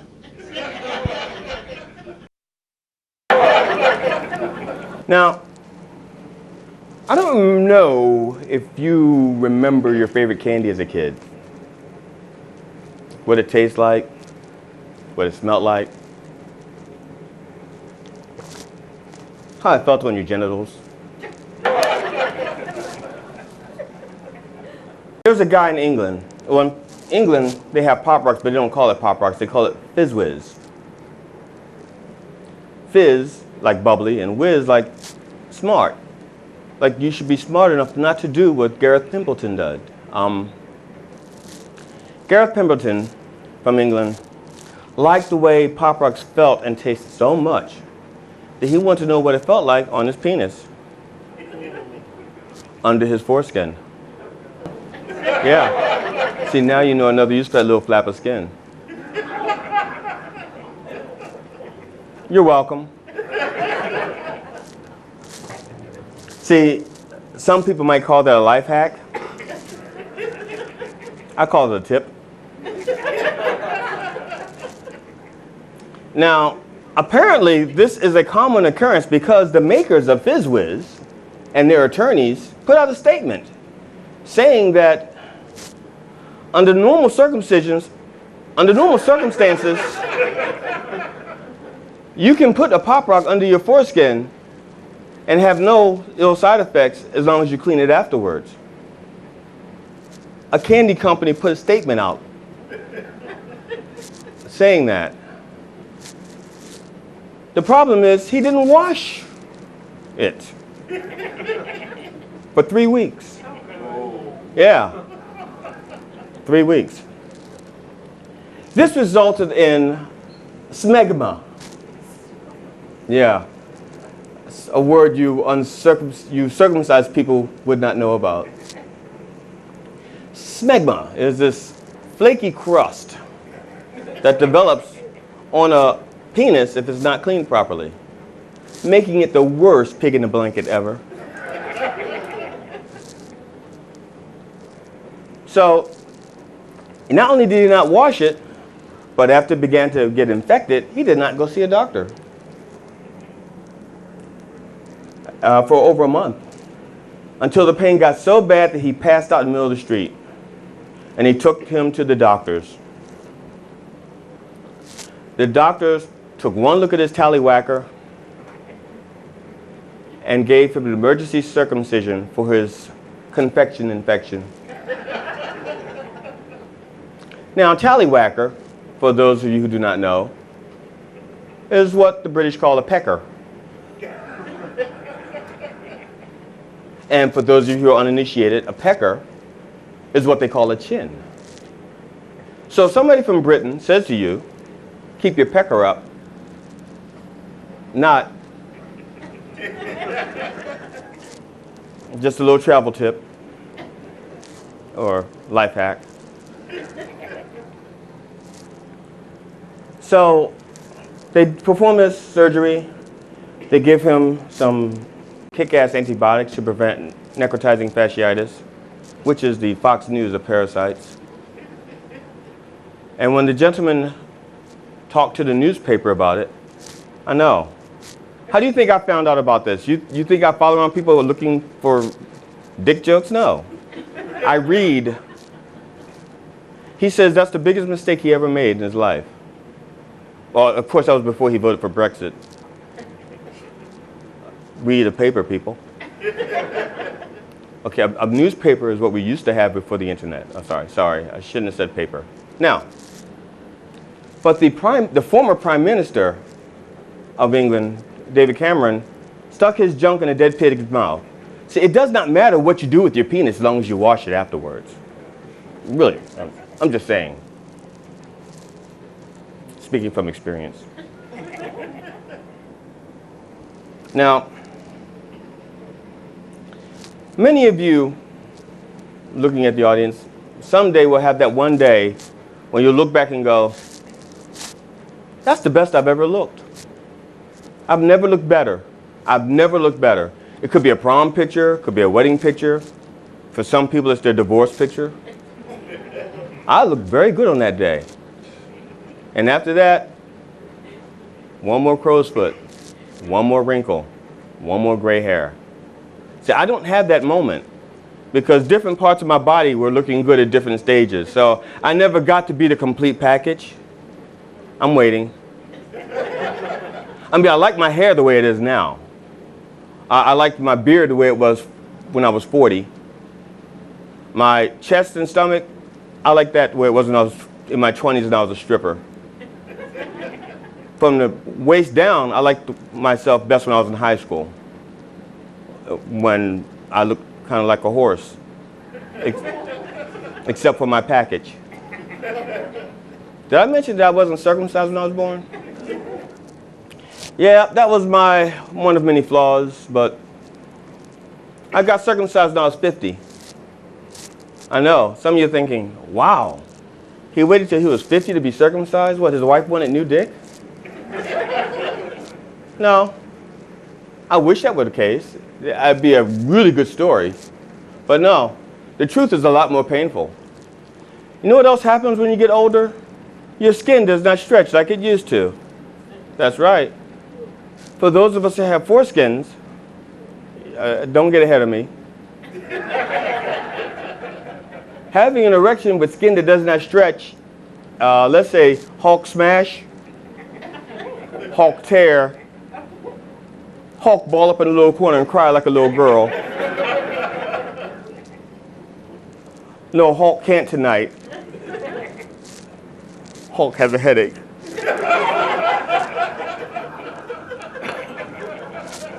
So I go to the doctors and I say, here's the deal. And he says, no problem, we'll circumcise you. And I said to the doctor, I had lots of questions, because fuck yeah. I said, so in 2 weeks, what do I do? Come back and you take the bandages off and remove the stitches? He goes, no. I said, you're going to use the stitches that dissolve on their own? He goes, oh no, we can't use those because you might get an infection. So how did the bandages come off and how did the stitches come out? You take them off and you take them out. You say, what? That's right. I don't know how many of you have ever had to pull your own stitches out of anything. But when you were a kid, do you remember how people told you the best way to remove a bandage? Yeah. Uh-huh. Now put a dick under it. Yeah. Now, I said to the doctor, so when this earth-shattering moment, not that my dick was earth-shattering, but I'm taking a bandage off, I've been pulling stitches out, that's pretty traumatic to me. How do I do this? He goes, the best way is to go in the shower and just run water over it for as long as it takes till you can just pull the bandage off. Okay. He didn't give me anything about what to drink, like Hennessy, a double shot of Hennessy, a fucking bottle of Hennessy. No, warm water. So when the time comes, I let my wife know, honey, I'm going to be in the bathroom for about 20 minutes, maybe 30. I'm not masturbating. Doctor's orders. So I'm sitting in the shower, the water's running, and I'm looking, and I can't do this. I fucking can't do this. 20 minutes later, I can't fucking do this. I can't do this. Oh, fuck. I'm so sorry I did this to you. Oh, you were my best friend in high school. I'm so sorry. You know, I never gave you a nickname. Oh, I'm so sorry. Oh. So, I man up. I rip it off. I pull the stitches out. Ah! My wife is concerned. You okay? Yes, I'm fine. Can I see it? Sure. And she looks at it. And it's beautiful. It's fucking beautiful. It's got this beautiful from the bruising, residual swelling. My junk had never looked that good. She took a picture. It's never looked that good ever again. We have that picture to remember it by. We had to take it off of Facebook. Some kind of rule. But we'll always have that day that my junk looked real good. Now, in Florida, Collier County, Florida, a gentleman named by the name of Rupert Darwin, he was arrested for having sex with a 12-foot alligator. Now, I'm not telling you that it's a 12-foot alligator because there's like this size that a gator has to be in order for you to have consensual sex with it.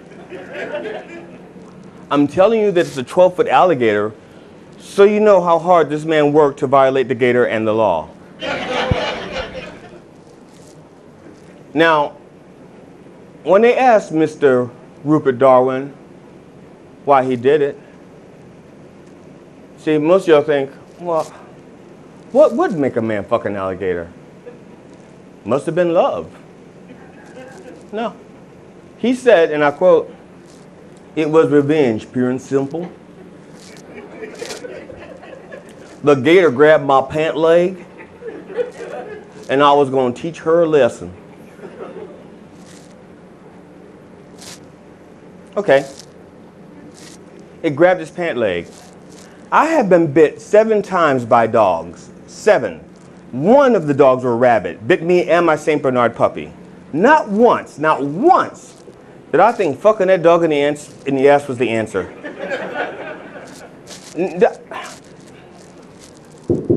Miss, your dog bit me. No, I'm not calling the police. You know what I'm going to do? Where is it? I'm going to fuck him right in the ass. Not once did I think that was the answer to that. Not once. But the good people of Collier County, okay, one time I thought about it. It was that fucking rabbit dog, that rabbit terrier. It bit me and it bit my St. Bernard puppy. I told my mom about it. And I said, Mom, that rabbit terrier bit Dodo. I know, I named it after my aunt. You'll have to see the footnotes at the end of the bonus. And my mother says, well, we're going to have to put her down. But don't worry, she was young. We didn't have her that long. We weren't that attached. We can get another one. Really? That's why I didn't tell my mother I got bit too. I was the youngest of 4. I wasn't fucking planned. I don't know how attached she was to me. She wasn't even calling me by my name. She was still calling me boy. Come here, boy. What's wrong with you, boy? Why are you crying, boy? Boy. I'm not even sure she knew my name.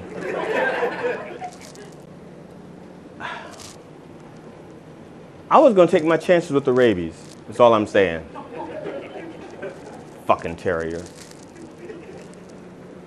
But the good people of Collier County said that Rupert Darwin was a quiet man who kept to himself. And the newspapers said that people have had sex with pit bulls, donkeys, and parrots. But this takes it to another level. Okay, I'm just a simple city kid. I did not know there were levels of bestiality. And I don't even want to think how you fuck a parrot.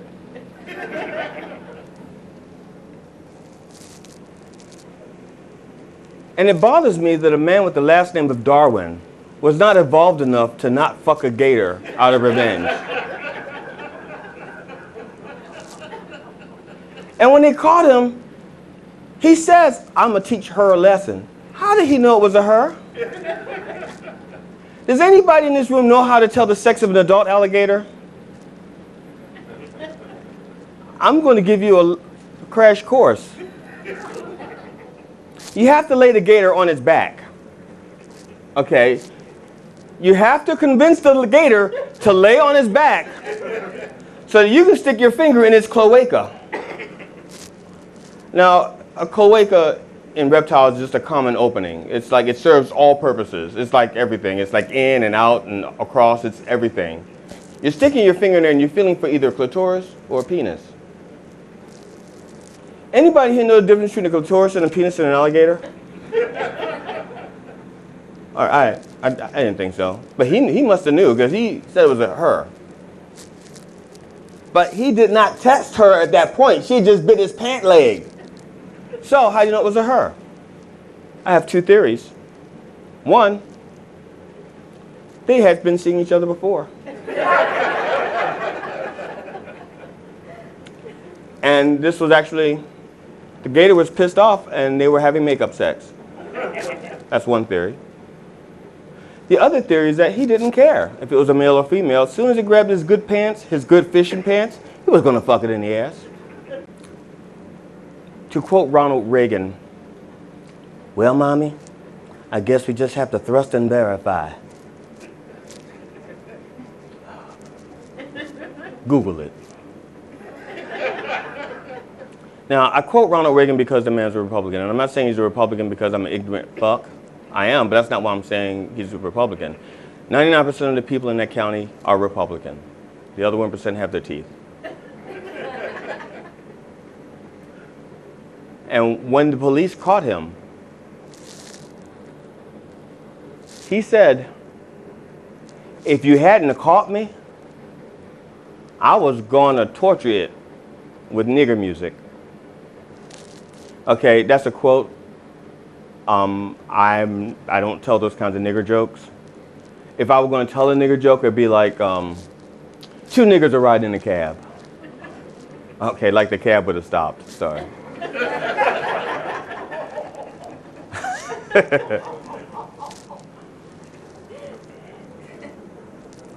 You know, on December 3rd, the Klan is planning a rally to celebrate Trump's victory, his election. December 3rd. Now,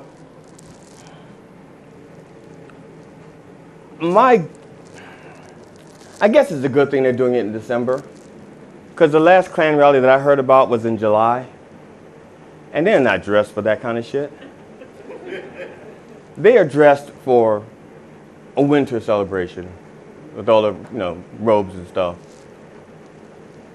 See, some people think that Hillary was prematurely measuring the drapes and the carpet for the Oval Office. But I hate to think of the fact that Donald Trump was measuring the sheets. But the Klan rally that they held in July was not that great. Didn't turn out real well. I don't know how many of you have ever been involved in a march, like a big rally. When you're involved in a big rally, like I was at a few rallies, I've been to a few. Jesse Jackson was like way the fuck in the front. I'm way in the back. I don't know what he said. We're talking to each other.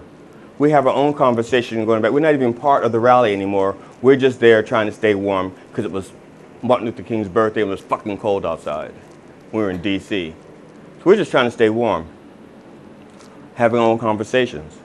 And I'm assuming that the Klan are no different, that they could not hear what was in the front, so they have their own conversations in the back. It didn't used to be like this. In the good old days, we could scare those niggers. We turn the hoses on them and they'd run. Their color wouldn't run, but they sure as hell would. And we used to light a nigger. Used to burn for 8 days and 8 nights, like a hot nigger miracle. They don't burn like they used to, because they're eating all healthy now. They used to eat with lard. They used to cook lard and everything. Now they use vegetable oil and peanut oil and canola oil. If you weren't so fucking sensitive, you realize how funny that was. See, but that rally was very hot, very hot. It was so hot that their voices were cracking, their throats were parched, and they couldn't form that double G sound to form a good insult. And they sounded more like Gabby Johnson from Blazing Saddles. The sheriff isn't near! The sheriff isn't near!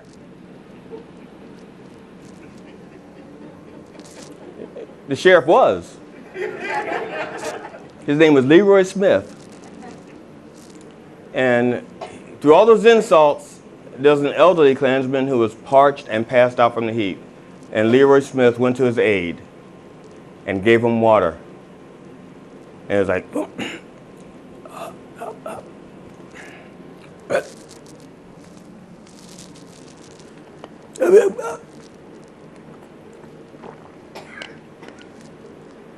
thank you. Nigger!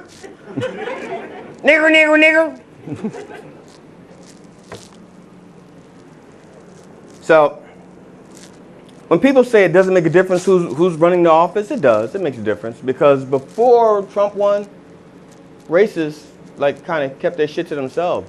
Not completely, but enough that you didn't have the kind of shit we got going on now. It's getting kind of crazy. Speaking of crazy, my wife and I used to live in Florida. And I kind of miss Florida. I miss the warm weather. I miss the beautiful beaches.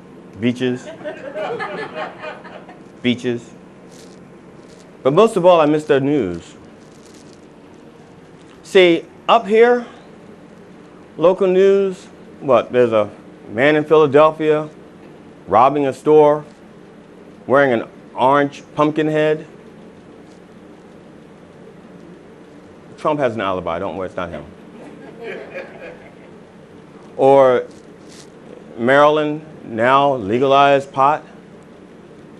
So people are learning the metric system so they can figure out what 10 grams are. But see, in Florida, our news was like a game show. Some nights, it was Family Feud because everybody had a gun. Some nights it was Wheel of Misfortune because everybody had a gun. Not a lot of people know how to use them.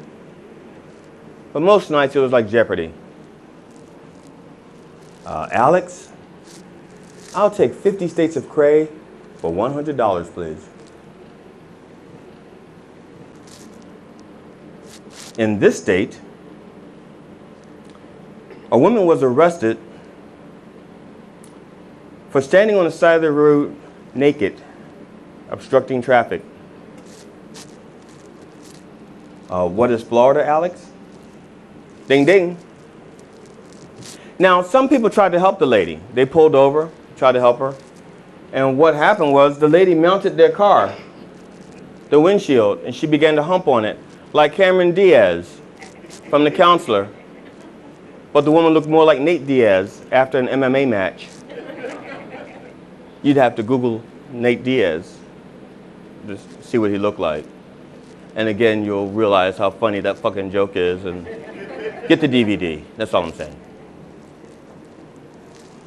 Alex, I'll take 50 states of cray for $200, please. In this state,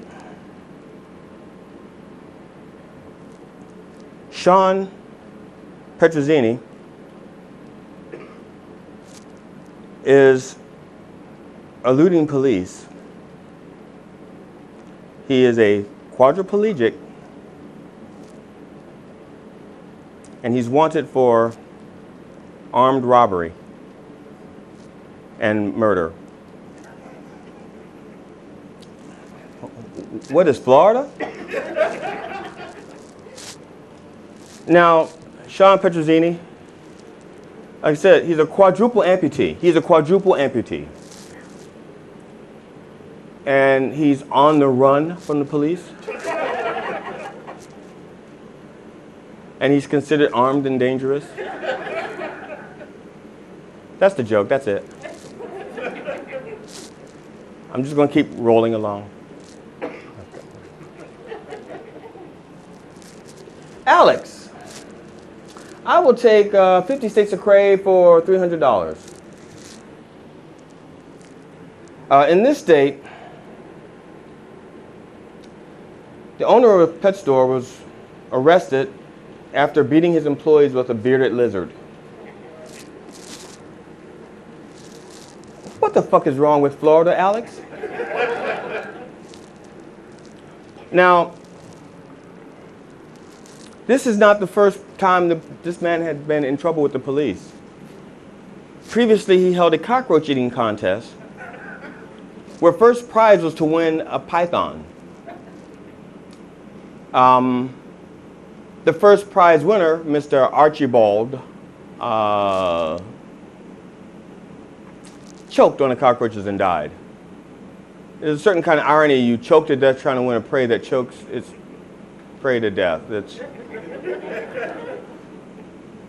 But at what point do you decide that you're going to beat your employees with a lizard? I mean, do you start off with salamanders? work your way up to box turtles, boa constrictor, and at some point you're whacking them with your anaconda. Just to let you know, anaconda don't want none.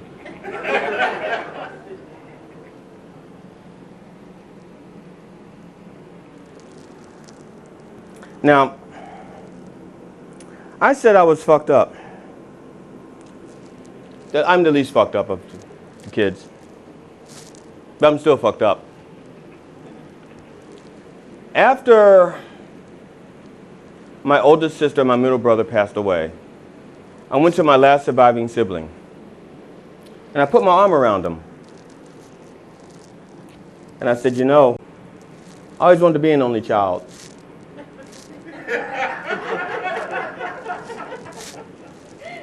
And he said to me, me too, bro.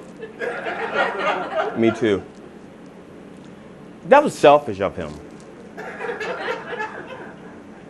My sister had just died, and he couldn't let me have the last word just once. He's selfish. Now, I was fucked up, but like I said, all parents fuck up their kids. They're not doing it on purpose. They mean well. Or they mean well.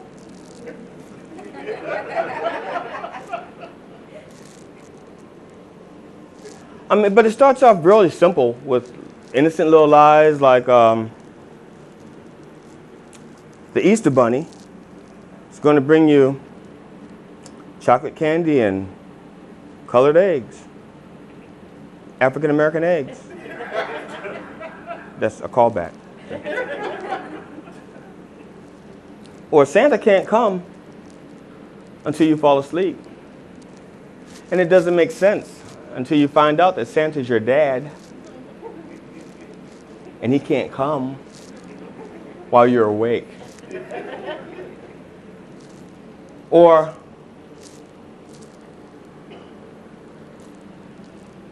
you know, son, it's not going to stay that size. It does get bigger. But if it doesn't, you want to see Dad's gun collection? It's really huge. I apologize for that last one. I was trying to compensate for an underdeveloped punchline.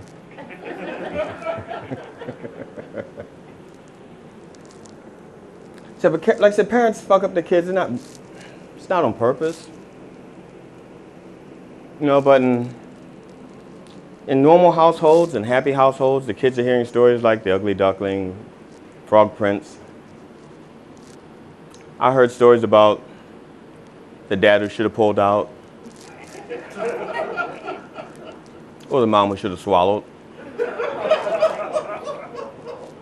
Hashtag regrets.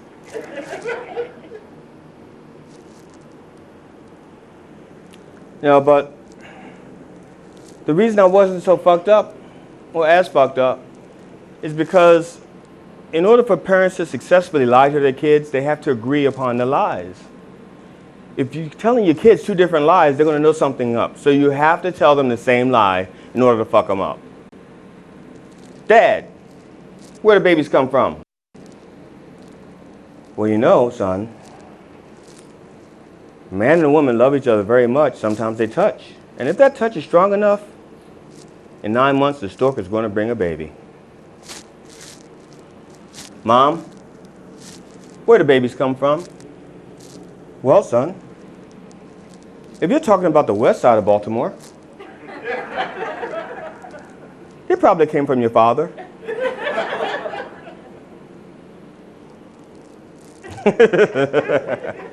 Yep, slinging dick since 1946.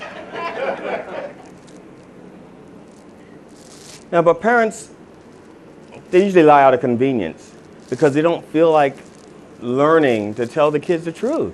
They don't feel like saying, you know, all Mexicans aren't bad. No, they'd rather just say, you know, they're stealing all our jobs. They're breeding like rabbits. Or the black people, they're stealing all the white women. That's not true. It's not all of them. And it's not theft if they come along willingly. Isn't that right, honey? No. No, but parents, they just keep doing it. They keep fucking up the kids. You know, like in Iowa, they passed a bill so that a child of any age could own a handgun. Yeah. Trigger, please. And that bill is not age specific. See, a 13-year-old could own a handgun. A 7-year-old could own a handgun. A 2-year-old could own a handgun. A 1-month-old could own a handgun. And since the far right believes that embryos are babies and babies can own handguns, at some point, a woman's going to have to figure out whether her right to not have a gun in her womb is outweighed by a 7.5-week-old embryo's right to own a gun.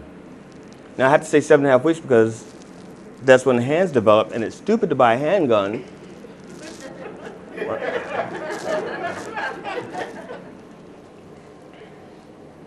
But that should make the ultrasound interesting, though, wouldn't it?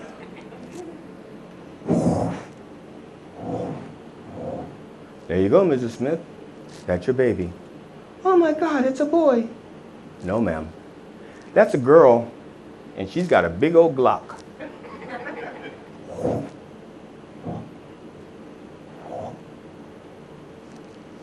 So, parents are just getting crazy. They're getting stupid. Shouldn't say getting stupid. They're just stupid. But it's not the kids with the guns that worry me. It's the grown-ups, the ones that are training the kids. See, there's a reason why we put on plastic bags, this is not a toy and it's not for babies because babies can't read. It's for grown-ups because they're the ones that give the babies the bags to play with. In Florida, Miss Jamie Gilt, she's the gun advocate. She has a .45 caliber handgun on her back seat. She's driving her truck. The baby, her 4-year-old, is in the seat next to the gun, and he's not in the car seat. Okay, number one. He gets his hand on the gun and he shoots her in the back. Now, she's fine. But like the NRA says, nothing stops a bad mom with a gun but a good son with her gun. That's a, yeah, I know. Thank you. It's not like ha-ha funny. It's like, what the fuck was she thinking funny? The people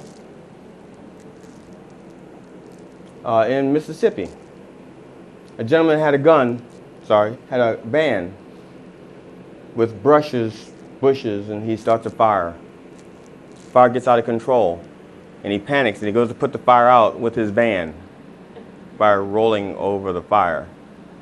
Problem is, his van is loaded, wait for it, with guns and ammunition. Yeah. Hashtag doesn't end well.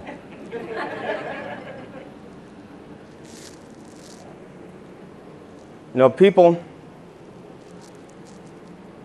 they're just getting stupider and stupider and stupider. They're ammo-sexuals who want everybody to carry guns, including on airplanes. In the meantime, certain people with loaded brains are not allowed on airplanes. On American Airlines, a passenger was kicked off the plane because the lady sitting next to him said he was a terrorist. This Italian economist had dark hair and a beard and a laptop, and therefore she thought he was a terrorist. I don't blame her for not knowing that delta and sigma and epsilon are used in math. I blame Mr. Guido Menzio, who has a PhD in economics, because he did not know that algebra is on the no-fly list. And so are people from Afghanistan, Pakistan. We can't stand and we don't understand.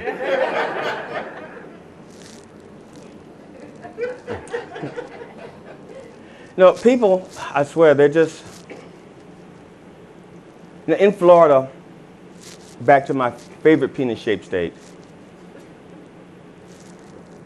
it is now the state law that people with guns could have a shooting range in their front yard if they want.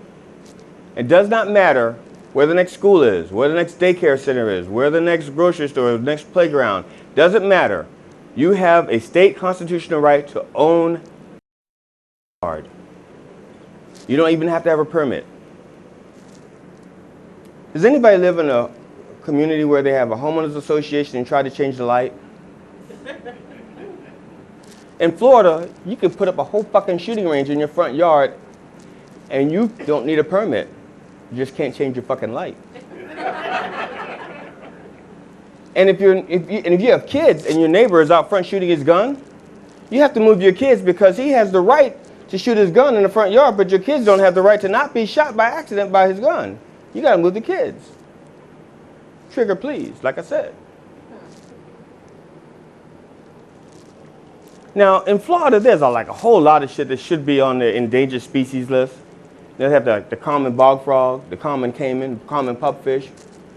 But what should be on the endangered species list is the common sense. And if we haven't learned anything at all, what we should have learned, that ignorance doesn't stop, with just a tip. It doesn't stop until we're all completely screwed.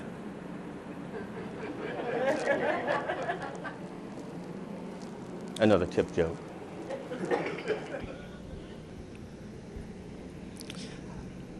My wife and I, so we've been together for 13 years. We've been married for 10. We are an interracial couple. And as such, we had to learn to disagree differently. Because when you have those differences, there's just some things you should never say to each other. I know to never say anything bad about Tom Brady. She's a Patriots fan. She's from New England. I know not to do that. And she knows there's one word that she cannot call me. And we all know what that word is. And that's a word I never, ever thought would ever come out of my wife's mouth. Well, if I knew we were going to get kittens, I would have imagined it. But this was way before the kittens. I was being a dick. I was being an ass. I thought I was being funny, but I was wrong. I was being an ass. Comedians think they're being funny. Wives think they're being an ass. And so my wife called me the one thing I thought she'd never call me. She called me a Republican. That fucking hurt. I'm an independent.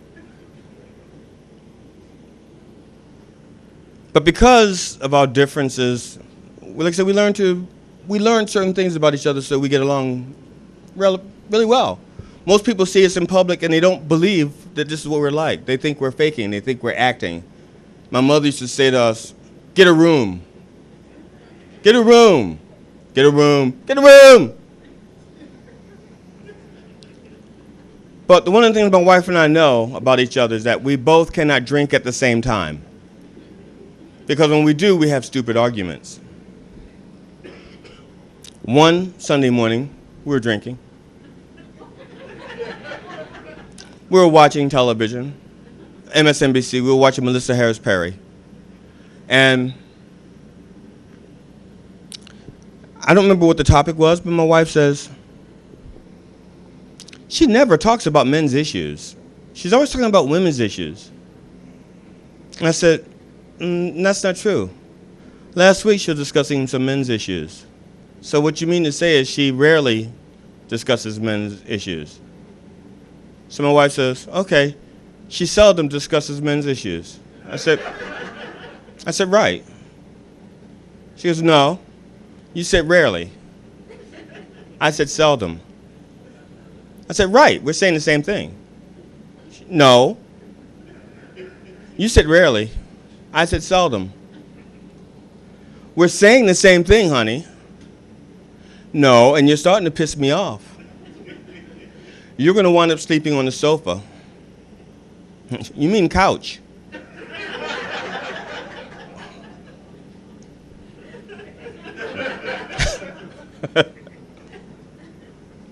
We were in the supermarket, and the supermarket is the giant. They were playing a song over the loudspeaker. And that song was by a group called the Proclaimers. I don't know if all of you know it or not, but the refrain goes like this.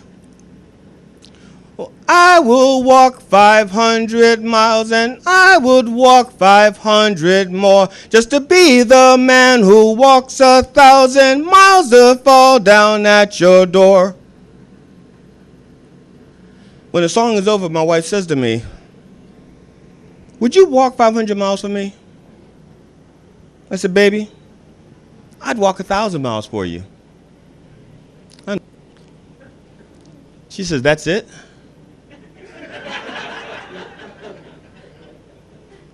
I said, what do you mean that's it? I just doubled what you asked for. You asked me to walk 1,000 miles, and I mean 500 miles, and I said I'd walk 1,000. She says, a real man would walk infinity miles. I said, you're right. A real man would say, I'd walk infinity miles for you. A real smart man would know that if you want him to walk infinity miles, then you don't want to see him. And he's going to stick with the woman who's happy with 500 miles. I actually forgot I was going to do this, and so hence the delay tactic here inspired me to write a love song for my wife based on those, on the Proclaimer song.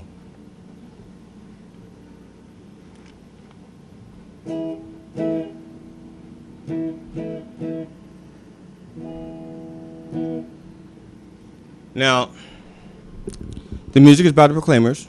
The song is called 500 Miles. But this is my love ballad to my wife.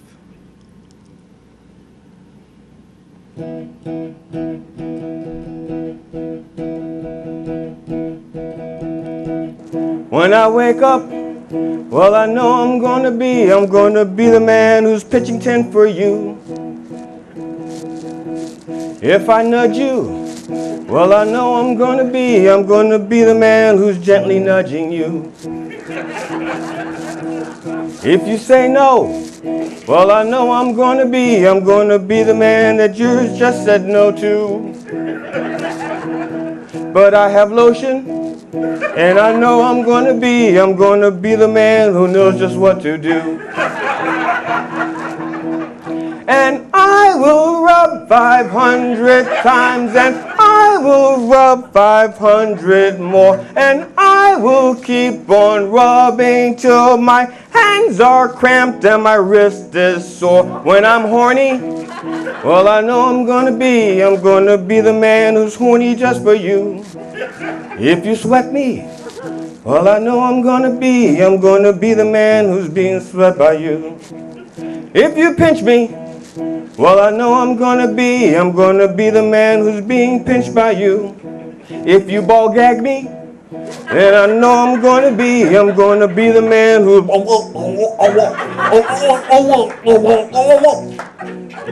for you. And I will rub 500 times, and I will rub 500 more, and I will keep on rubbing till my hands are cramped and my wrist is sore. La da da da, la da da da, la da da da, la da da da, la da la da la da la da la da. La da da da da da da da da la la la la la la la la la la la la.